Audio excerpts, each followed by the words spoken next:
요셉에 관한 성경의 이야기를 좀 보다 보면 마치 요셉의 그 모든 삶을 한 구절로 요약을 해놓은 것 같은 성경 구절이 생각이 나요.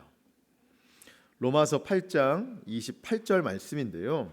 이렇게 기록이 되어 있습니다. 우리가 알거니와 하나님을 사랑하는 자, 곧 그의 뜻대로 부르심을 입은 자들에게는 모든 것이 합력하여 선을 이루느니라. 이 말씀을 좀 세 번역으로 제가 읽어드릴 텐데요. 조금 더 이해가 쉽겠더라고요.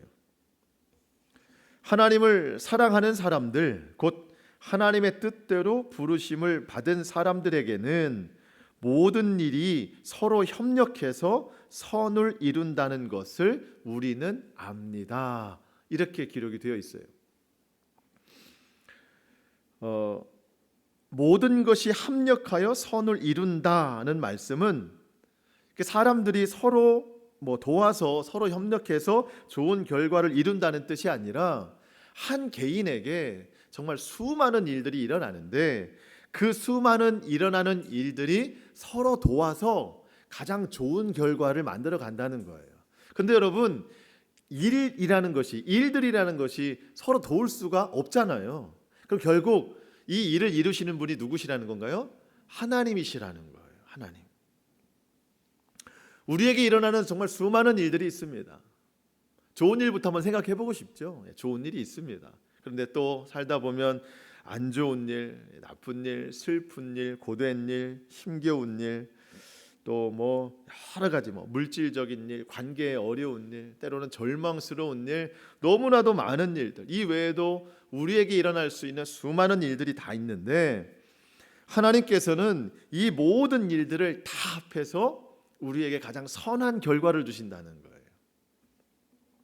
이 부분에 대해서 토마스 왓슨이라는 그분이 쓴 이 안심하라는 책에서 이 부분을 좀 우리가 이해하기 쉽도록 비유적으로 설명을 해주셨는데 제가 그 일부분을 좀 그대로 읽어드리겠습니다. 모든 것이 합력하여 선을 이루느니라. 여기서 합력하여라는 표현은 내복약을 연상시킨다. 독성분이 함유된 몇 가지 약재가 약사의 손길을 거치면서 환자를 이롭게 하는 특효약으로 변하듯이 하나님의 섭리도 적절한 조화를 거쳐 성도를 유익하게 하는 축복으로 바뀌게 된다. 하나님을 사랑하며 그분의 뜻대로 부르심을 입은 사람이라면 세상 만사가 모두 합력하여 유익한 결과를 낳을 것이라고 확신해도 좋다. 이렇게 기록을 해놨어요. 참 이해가 잘 되게 비유를 잘 설명해 주신 것 같습니다. 여러분, 하나님께서는 우리에게 일어나는 모든 일, 이거를 약 봉지에 하나에 다 넣은 것처럼 모든 것을 다 합하여서 우리를 건강하게 또 선하게 이끌어 주신다는 거예요. 자, 그러면 하나님은 그렇게 하시는데 우리에게는 어떤 노력이 필요할까요? 하나님을 사랑하는 자, 곧 그의 뜻대로 부르심을 입은 자, 이게 우리가 할 거예요. 우리는 하나님을 사랑해야 돼요. 그리고 그 뜻대로 부르심을 받아야 됩니다. 그러니까 늘 하나님 말씀에 순종할 수 있어야 된다는 겁니다. 그러면 하나님께서 이 모든 일들을 다 합하여서 우리에게 선한 결과를 주시는데 요셉의 삶이 그렇지 않은가 생각을 해보는 거예요. 여러분, 요셉의 삶을 보면 그 자체로는 선한 것이 하나도 없어 보입니다. 어려서부터 아버지의 어떤 편애 때문에 형들에게 미움을 받았잖아요. 여러분, 채색 옷을 입고 살았는데 그게 좋았겠어요? 그 이유 때문에 형들에게 미움을 많이 받았잖아요. 아무리 어린 나이여도 알 거예요. 하나님이 주신 꿈 신기하고 놀라웠어요. 그런데 그게 자기 입 밖으로 나올 때마다 더 미움을 사는 거예요. 그러니 그 꿈이 자기에겐 좋지만 그 꿈 때문에 시달린 거 생각하면 너무 힘든 거죠. 이런 일들이 누적이 되다 보니까 형들에 의해서 이방 나라로 팔리게 됐잖아요. 여러분, 17살에 다른 나라의 노예로 팔려갔습니다.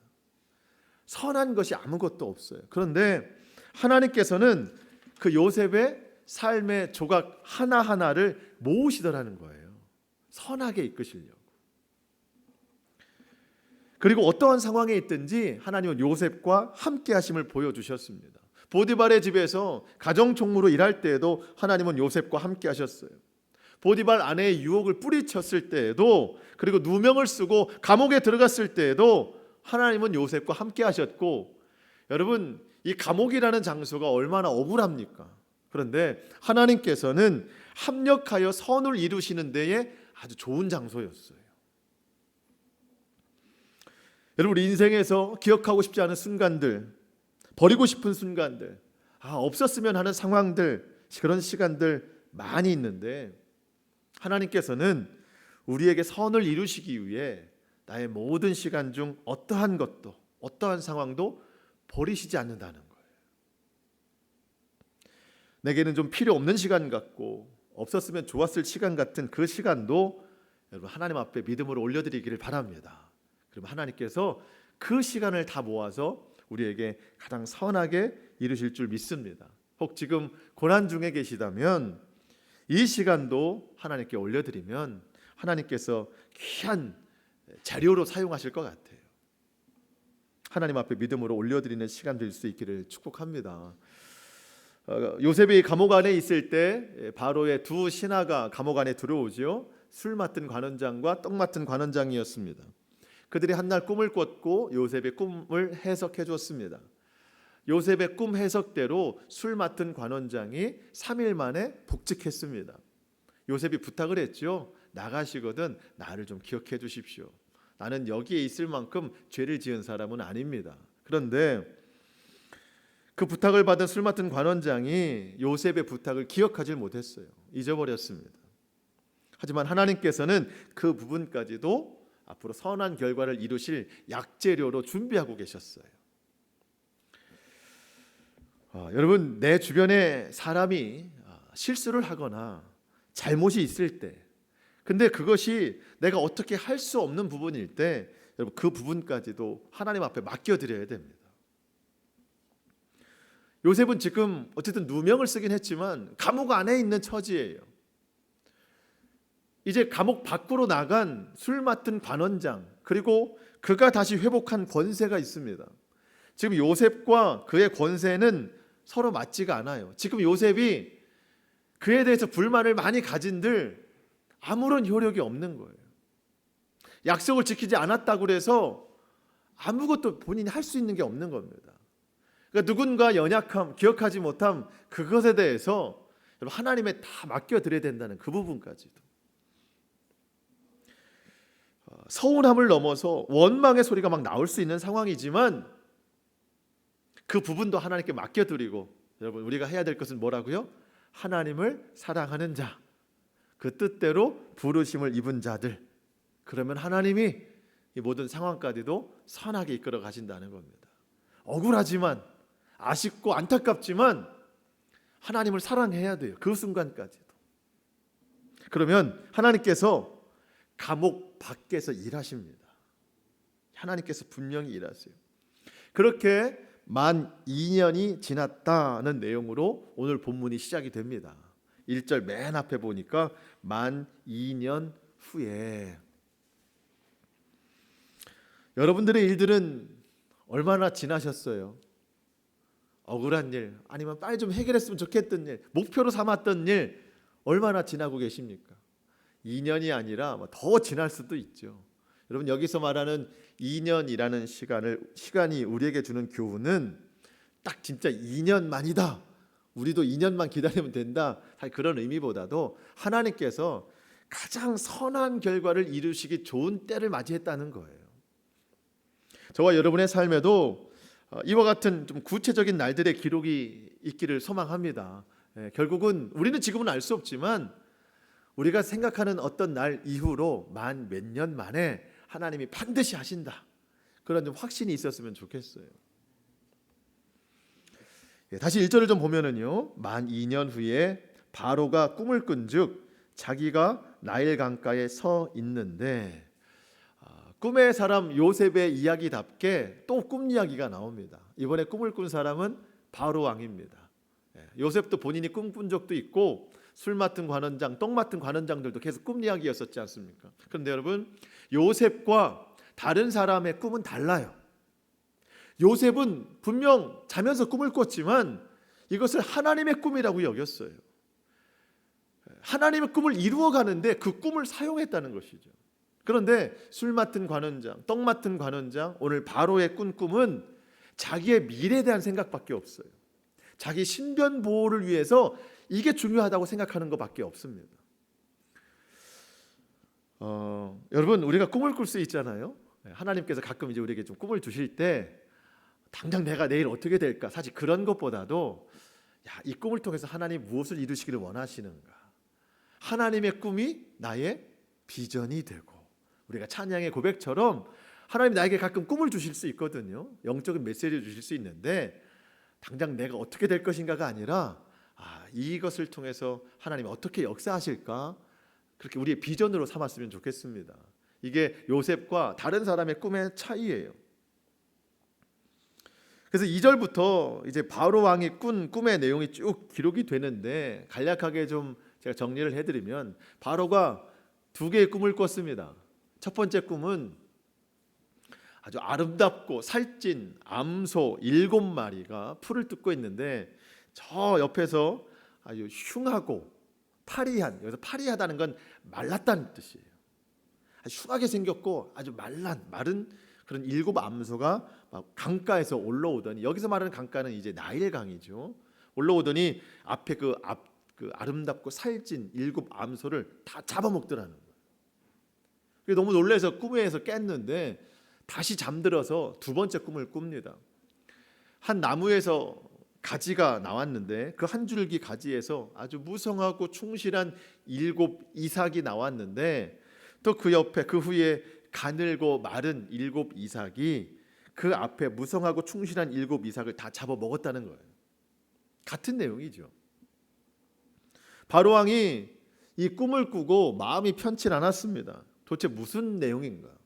그래서 애굽에 있는 모든 점술가, 현인들, 지혜로운 사람들 다 불러 모았지만 이 꿈을 해석할 수가 없었어요. 8절 말씀 한번 보실까요? 아침에 그의 마음이 번민하여, 이 번민하다는 말이 참 중요합니다. 번민하여 사람을 보내어 애굽의 점술가와 현인들을 불러 그들에게 그 꿈을 말하였으나 그것을 바로에게 해석하는 자가 없었더라. 마음이 번민하다라는 뜻은요, 그의 영혼이 괴롭다는 뜻이에요. 영혼이 괴롭다. 여러분, 애굽 왕입니다. 당대 가장 강대국입니다. 그리고 거기 왕이에요. 다른 일로는, 다른 것으로는 그의 마음을 괴롭게 할 이유가 아무것도 없는 거예요. 여러분, 그 술 맡은 관원장과 떡 굽는 관원장이 바로의 마음을 좀 괴롭게 했다가 감옥에 그냥 들어가 버리잖아요. 그러니까 다른 이유로는 바로 왕의 마음을 괴롭게 할 일이 없는데, 모든 권세 또 모든 소유, 부족함이 없던 사람인데 이 꿈 하나로 그의 마음에 번민을 갖게 됐어요. 영혼의 괴로움을 갖게 됐습니다. 여러분, 권세와 소유 또 세상 지혜, 어떤 것으로도 여러분 해결이 안 되는 게 있어요. 그리고 더 중요한 것은 그렇게 어떤 것으로도 해결이 안 되는 그 문제가 결국 인생의 근본적인 문제라는 것에서 우리가 왜 더욱 하나님을 찾아야 되는가를 알게 하는 부분인 거예요. 여러분, 영혼의 괴로움의 문제는 하나님만이 해결하실 수 있습니다. 아무리 많은 것도 그거를 해결하지 못하는 거예요. 저와 여러분이 더욱 하나님을 사랑하는 자 되기를 바랍니다. 하나님의 부르심에 순종하는 자 되기를 바랍니다. 그러면 하나님께서 우리의 마음에 평안을 주시는 거예요. 아무도 그 꿈을 해석하지 못할 때 술 맡은 관원장이 이제 만 2년 만에 요셉을 기억해서 왕에게 천거를 해요. 왕에게 추천을 합니다. 근데 참 특이한 구절이 있습니다. 9절 말씀인데요. 술 맡은 관원장이 바로에게 말하여 이르되 내가 오늘 내 죄를 기억하나이다. 여러분, 이게 무슨 뜻일까요? 술 맡은 관원장이 바로 왕에게 내가 오늘 내 죄를 기억하나이다. 술 맡은 관원장은 잠시 감옥에 들어가긴 했지만 3일 만에 복직했습니다. 그러니까 죄가 있었던 거예요? 없었던 거예요? 사실 없었던 거죠. 오해였었던 거죠. 다시 복직을 했어요. 그러면 자기가 죄를 기억하고 이 바로 왕에게 고백할 그 죄는 뭐가 있을까요? 제가 좀 성경의 원문 이게 좀 해석을 찾아봤더니 이 죄는요, 요셉을 기억하지 못한 게 죄래요. 요셉을 기억하지 못한 게.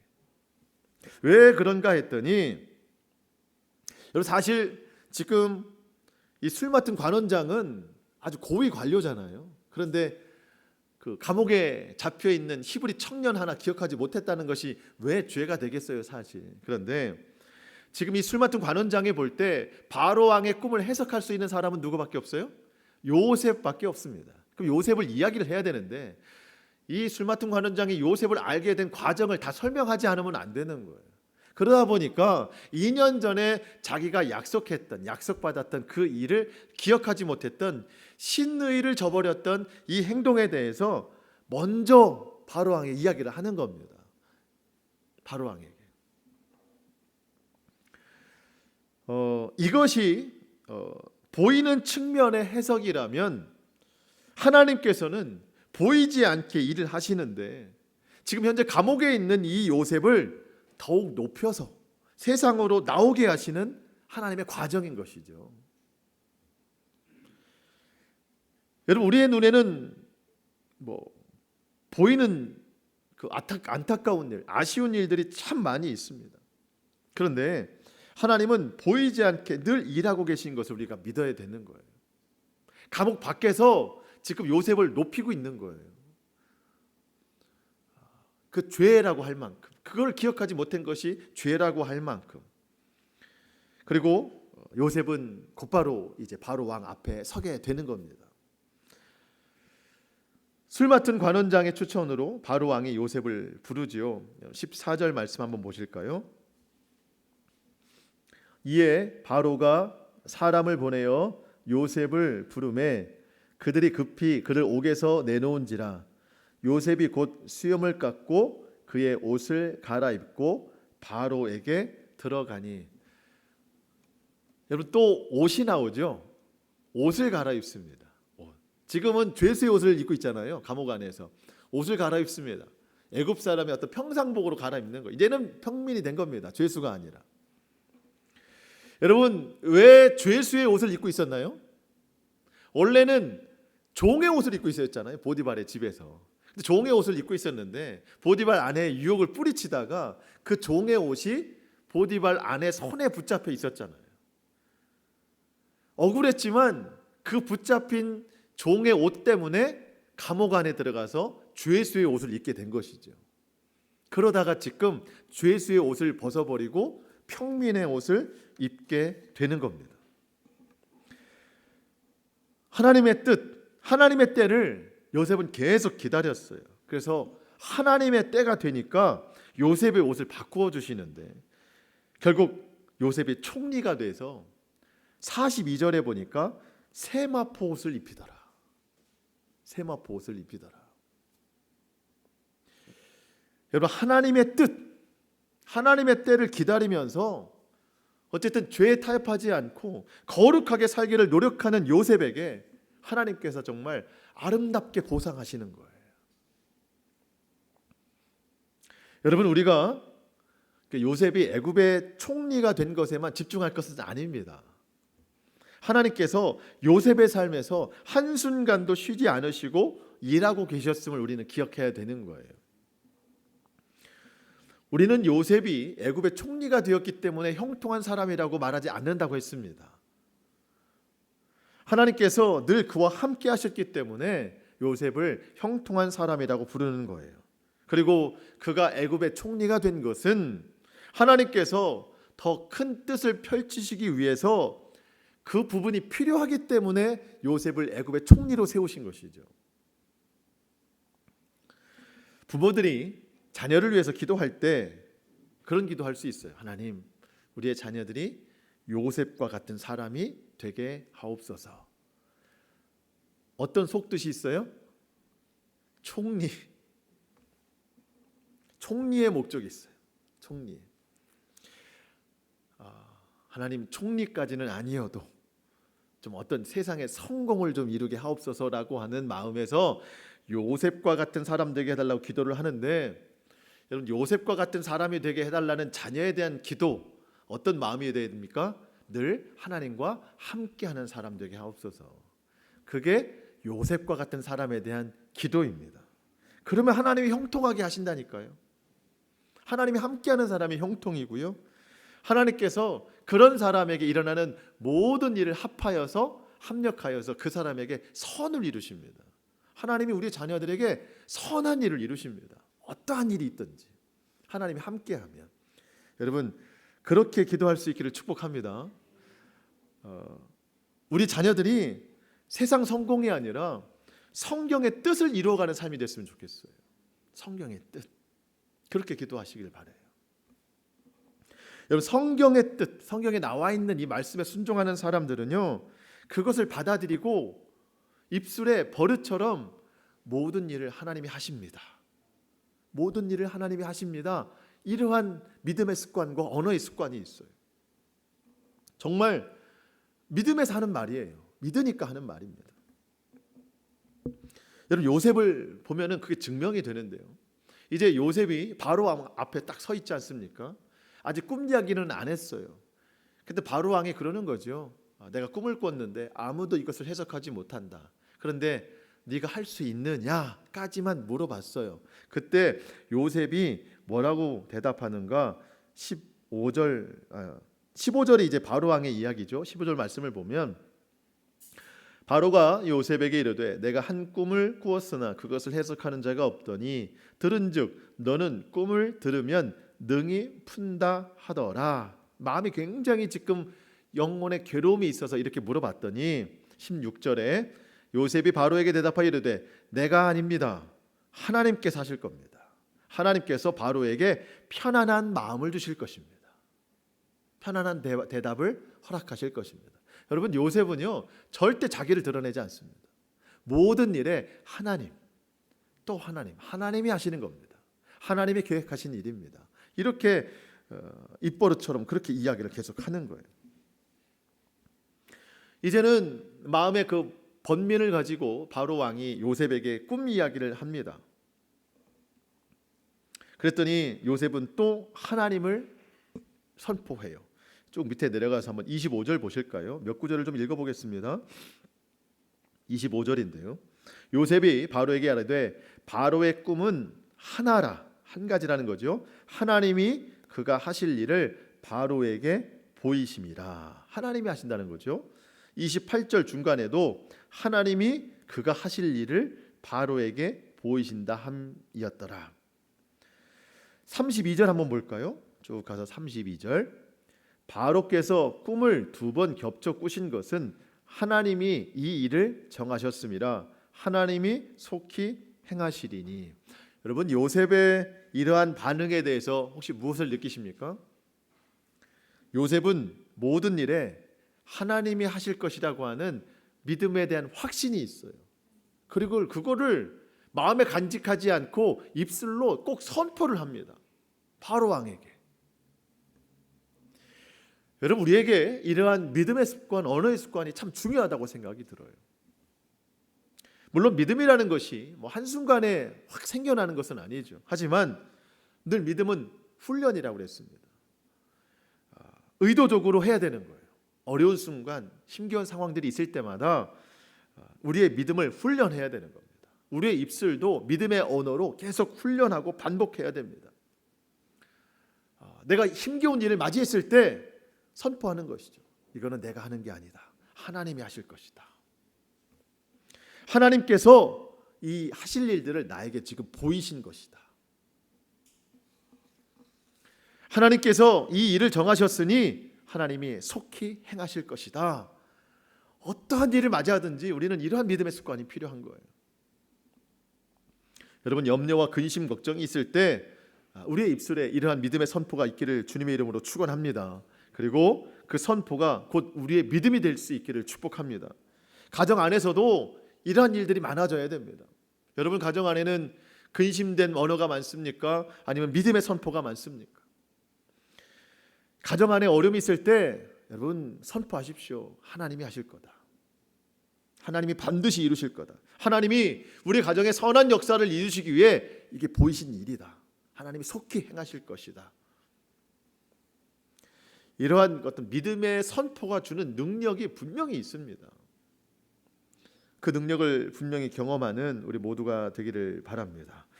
이제 그 요셉이 바로 왕의 꿈을 듣고 해석을 하죠. 근데 해석으로만 끝나는 것이 아니라 대비책까지 이야기를 합니다. 아름답고 살찐 7소, 그리고 충실하고 또 무성한 그 7 이삭은 이제 곧 풍년이 7년 동안 있게 될 것입니다. 여러분 어느 정도 풍년이냐면 저 뒤에 보니까 바다에 모래알같이 많은 곡식을 거두어드린대요. 그러니 이게 얼마나 큰 축복이에요. 여러분 애굽은 참 축복의 땅이었습니다. 왜냐하면 나일강이라는 게 있거든요. 나일강. 거기에서 물을 대니까 마르지 않는 물을 대니까 늘 많은 열매를 거둘 수 있는데 이 앞으로 있는 7년 동안의 풍년은 그때보다 더 많은 것들을 이제 얻게 되는 겁니다. 하지만 그 뒤에 흉하고 파리한 7 암소가 다 잡아먹었잖아요. 또 가늘고 마른 7 이삭이 다 잡아먹은 것처럼 그 뒤에는 아주 극심한 흉년이 7년 동안 온다는 거죠. 그러니까 앞에 풍년 7년을 다 잊어버릴 만큼 아주 극심한 7년의 흉년이 오기 때문에 이 앞에 7년 풍년 동안 곡식을 잘 저장해 놓지 않으면, 대비하지 않으면 그때는 다 죽습니다 라고 하는 대비책까지 이야기를 하는 거예요. 그래서 7년 동안 거두어들인 곡식의 5분의 1을 각 창고에 저장해야 됩니다. 36절 말씀 한번 볼까요? 36절. 이와 같이 그 곡물을 이 땅에 저장하여 애굽 땅에 임할 7해 흉년에 대비하시면, 여러분 대비하시면이 참 중요하죠. 땅이 이 흉년으로 말미암아 망하지 아니하리라. 여러분 어떤 육적인 삶에 대해서 개인적으로 가정마다 대비하시는 일들이 많이 있겠지만 우리에게 정말 중요한 것이 있다면 영적인 대비입니다. 무엇을 대비하나요? 언제를 대비하나요?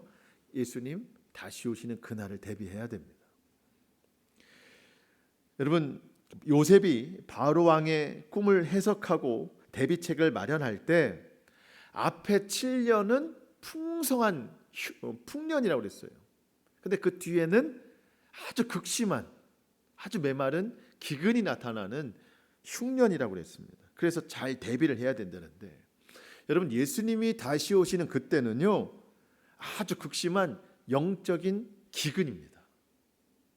아주 흉년이에요. 말씀을 듣고자 하나 말씀을 들을 수 없는 때가 이르러요. 그래서 여러분 지금 우리가 믿음으로 오늘을 살아가는 것이 굉장히 중요한데 우리의 믿음이 가장 중요한 때가 언제인가? 주님 다시 오시는 그때예요. 여러분 갈수록 믿음을 흔드는 유혹이 많아지고 믿음을 내려놓게 하는 시험과 시련이 많아지는 때입니다. 여러분 사실 지금도 그런 때잖아요. 우리가 예배당에서 온전히 예배를 드릴 수 없는 이때 이런저런 이유로 여러분 예배를 내려놓고 믿음을 내려놓는, 또 그렇게 할 수 있는 유혹이 많아지는 때입니다. 여러분 이런 일은 시작에 불과한 거예요. 앞으로는 더 극심한 일들이 일어납니다. 그런 결과를 통해서 어떤 일들이 일어나는지, 예수님을 믿는 사람이라고 해도 끝까지 믿음을 지키지 못하는 일들이 일어나는데, 사도 바울은 그의 아들과 같은 제자인 디모데에게 그때 마지막 때 현상을 이렇게 선포를 합니다. 디모데후서 3장 1절 말씀에 너는 이것을 알라.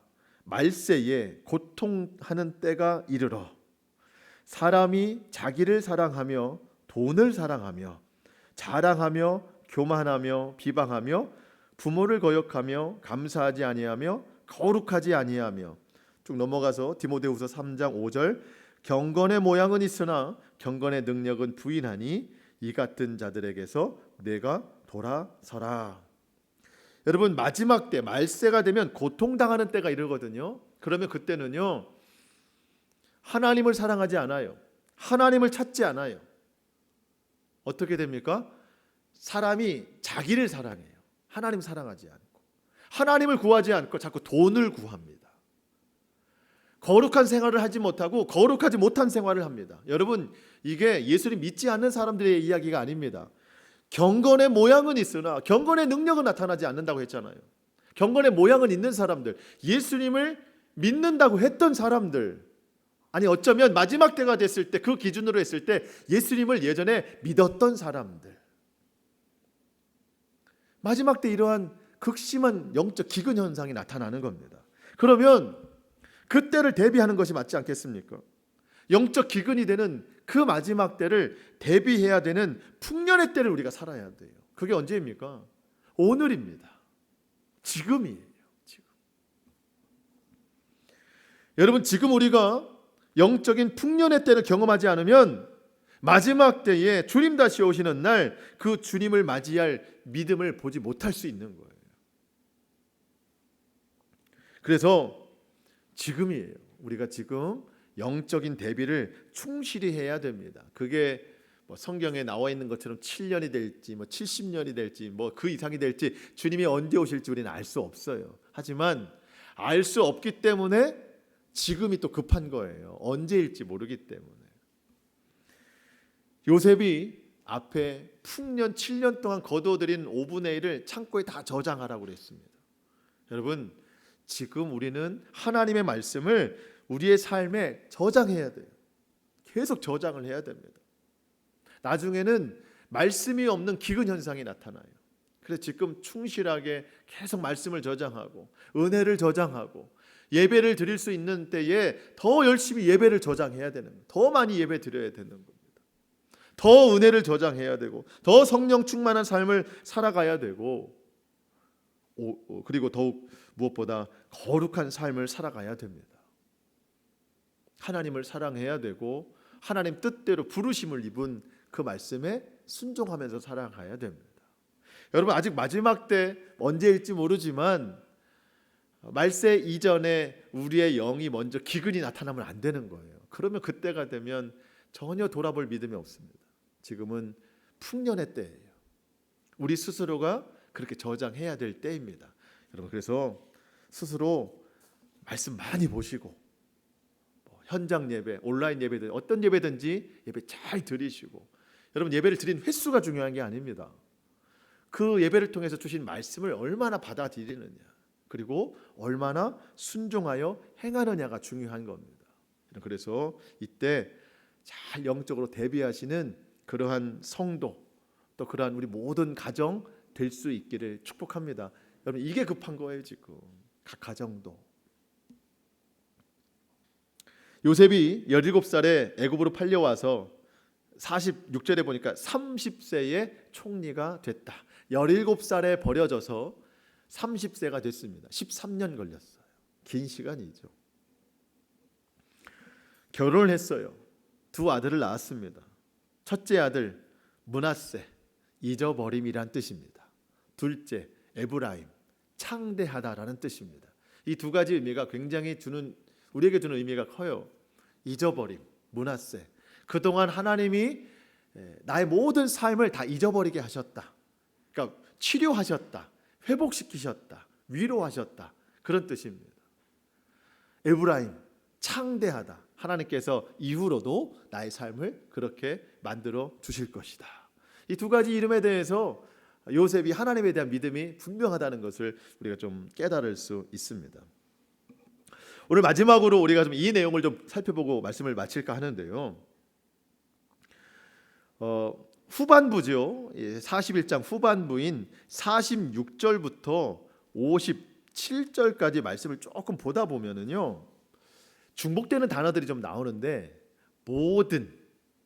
모든이라는 단어, 그리고 온 땅, 온 백성 할 때 이 온 같은 뜻이죠. 모든이라는 뜻인데 그러한 단어들이 자주 등장해요.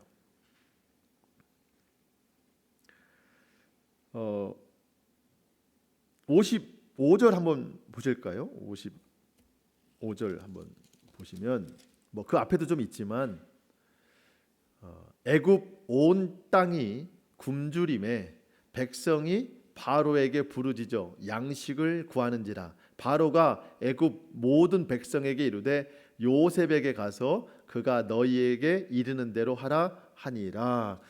요셉이 총리가 됐습니다. 총리가 됐어요. 기근 현상이 일어났습니다. 그 뒤에 7년이 지금 일어나고 있는 때입니다.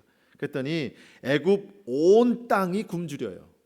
그랬더니 애굽 모든 백성이 바로에게 왔더니 바로가 나한테 이야기하지 말고 누구에게 이야기하라?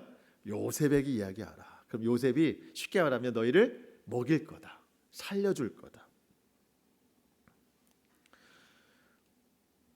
그래서 56절에 보니까 온 지면에, 그렇죠? 기근이 이름에 요셉이 모든 창고를 열고 애굽 백성에게 팔매 애굽 땅에 기근이 심합니다.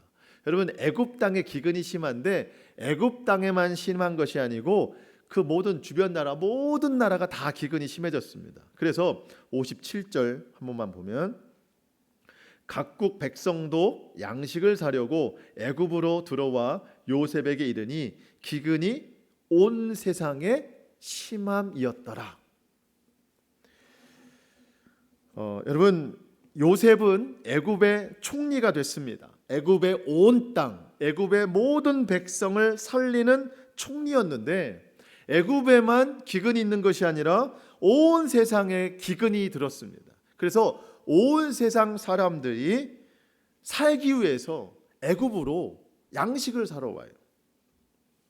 요셉은 애굽 백성만 살리는 것이 아니라 온 세상 사람들을 살리는 거예요. 여러분, 그래서 요셉을 예수님의 모형이다 이렇게 말하는 거예요. 여러분, 그 요셉이 애굽의 총리였듯이 예수님은 이스라엘의 한 나라의 사람으로 오셨습니다.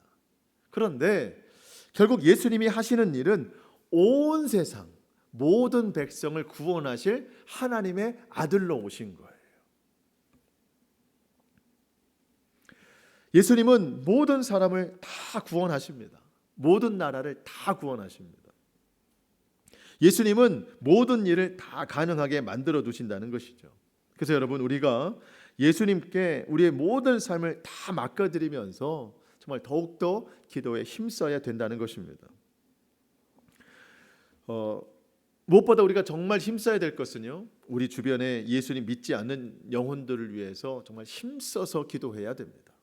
요셉은 곡식으로 사람들을 살렸지만 예수님은 물론 곡식뿐만 아니라 우리의 영을 살리시는 분이에요. 영혼을 살리시는 분, 우리를 구원하시는 분. 육의 구원이 아니라 영적인 구원, 영원한 나라를 들어가게 하시는 그 예수님 앞에 여러분, 우리 주변에 믿지 않는 영혼들, 또 믿음에 연약한 영혼들을 위해서 힘써 기도해야 될 때입니다. 그러면서 우리 각자의 믿음을 위해서도 기도해야 돼요. 하나님, 제가 이런 시간들을 보내면서 나에게 더 큰 풍요로운 믿음을 주시옵소서. 주님 앞에 구할 수밖에 없습니다. 또한 우리 삶의 모든 문제를 놓고도 우리 주님께 기도해야 됩니다. 그러면 요셉이 모든 창고를 열어서 애굽 백성을 살리고 모든 주변 나라 백성을 살린 것처럼 우리 예수님은 하늘의 창고를 여셔서 우리의 모든 삶을 선하게 이끄시고 필요한 것을 채우실 줄로 믿습니다. 우리 주님은 요셉과 비교할 수 없는 분이에요. 요셉은 그저 예수님의 모형입니다. 더 크고 위대한 일을 행하시는 분이 예수님이십니다. 말씀을 마치겠습니다.